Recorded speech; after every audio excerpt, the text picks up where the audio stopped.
भूमि मनुष्य की सबसे मूलभूत आवश्यकता है, लेकिन जब यही भूमि, जिसे हम अपने सपनों का घर मानते हैं, धोखाधड़ी और भ्रष्टाचार का शिकार हो जाती है, तो यह केवल एक निर्माण नहीं, बल्कि लाखों लोगों के सपनों और विश्वासों का टूटना होता है। उत्तर प्रदेश के लखनऊ, नोएडा और ग्रेटर नोएडा में हजारों होम बायर्स ने अपनी मेहनत की कमाई से घर खरीदे, लेकिन कई सालों से उनका सपना सिर्फ कागजों में सिमट कर रह गया। अनियमित निर्माण, देरी से कब्जा और फंड की हेराफेरी ने इन परिवारों को हताश किया। लेकिन अब अंधेरे के बाद एक उम्मीद का सूरज चमक रहा है। मुख्यमंत्री योगी आदित्यनाथ ने इस मामले में कड़ी कार्रवाई शुरू कर दी है। Ansal API group, Noida sports city घोटाला और अन्य बड़े बिल्डर घोटालों पर हो रही कानूनी कार्रवाइयां ये साबित करती हैं कि न्याय की प्रक्रिया धीरे धीरे सही दिशा में बढ़ रही है। योगी सरकार ने भ्रष्ट बिल्डरों के खिलाफ कड़ा रुख अपनाया है। 3 मार्च 2025 को योगी सरकार ने अंसल ग्रुप के खिलाफ एफआईआर दर्ज करने का आदेश दिया।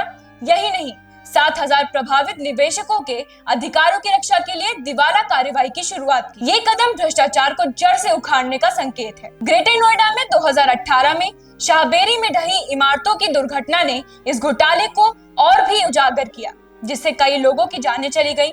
लेकिन अब योगी आदित्यनाथ सरकार ने उन बिल्डरों को राष्ट्रीय सुरक्षा अधिनियम के तहत हिरासत में ले लिया है, जो अनियमित निर्माण के लिए जिम्मेदार थे।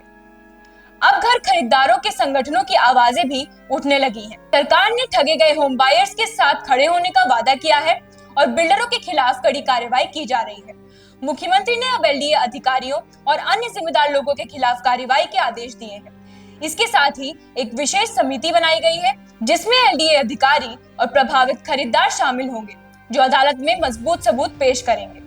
योगी सरकार की नई नीतियां, जैसे पारदर्शिता बढ़ाने के कड़े नियम और रेरा के तहत घर खरीदारों को अधिक अधिकार देने के कदम, उत्तर प्रदेश के रियल एस्टेट सेक्टर को साफ सुथरा बनाने की दिशा में महत्वपूर्ण कदम है।